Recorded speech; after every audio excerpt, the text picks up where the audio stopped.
Randonnée. Depuis l'enfance, elle partageait avec sa meilleure amie une passion pour la nature et les sports de plein air, comme l'escalade ou le rafting. Ce matin-là, elles se préparaient pour partir en randonnée. Elles avaient planifié ensemble leur parcours sur 3 jours et s'assuraient de n'avoir rien oublié en chargeant la voiture. Ce n'était pas la première fois qu'elles partaient camper plusieurs jours en pleine forêt. Mais ce site avait une réputation particulière suite à la disparition d'un groupe de randonneurs il y a quelques années. Elles s'arrêtèrent sur un parking aux abords de la forêt, puis suivirent le chemin menant vers l'itinéraire qu'elles avaient planifié.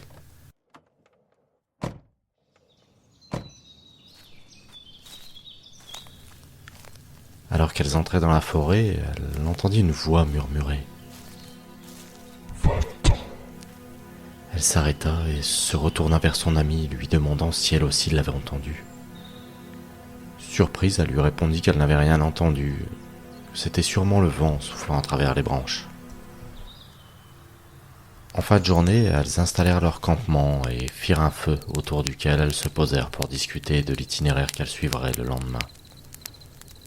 Puis exténuées, elles partirent chacune dans leur tente.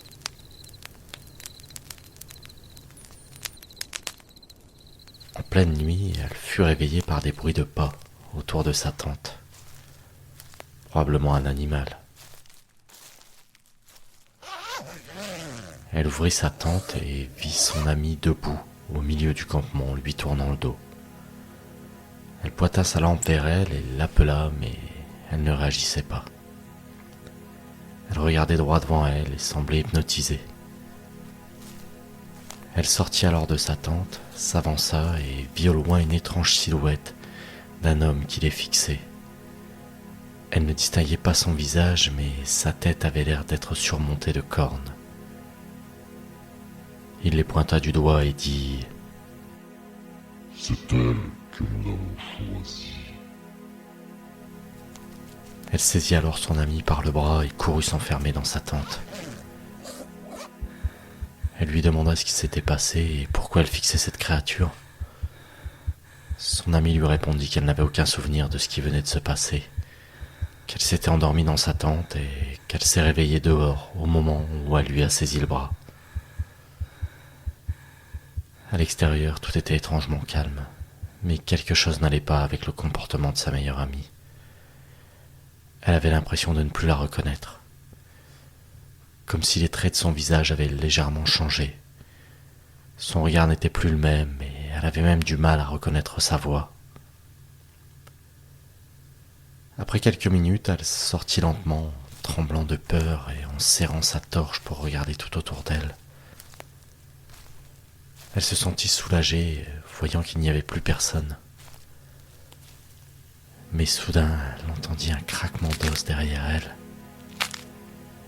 Elle se retourna et vit ce qui restait de sa meilleure amie sortir de la tente, le dos plié vers l'arrière, la tête vers le bas et les mains touchant le sol. Elle avançait lentement avec une démarche semblable à celle d'une araignée. Elle s'arrêta et la fixa avec un large sourire, puis elle lui dit « Elle est à nous maintenant. C'est elle que nous voulons, Patois. On t'avait pourtant dit de partir. »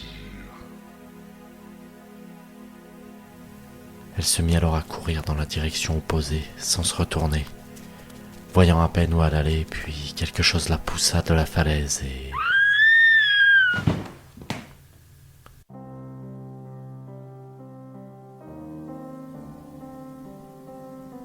Je me suis réveillée à côté du fossoyeur qui écoutait mon histoire. Alors faites attention si vous décidez vous aussi de vous aventurer dans cette forêt. Car ma meilleure amie, ou ce qu'il en reste, n'a jamais été retrouvée.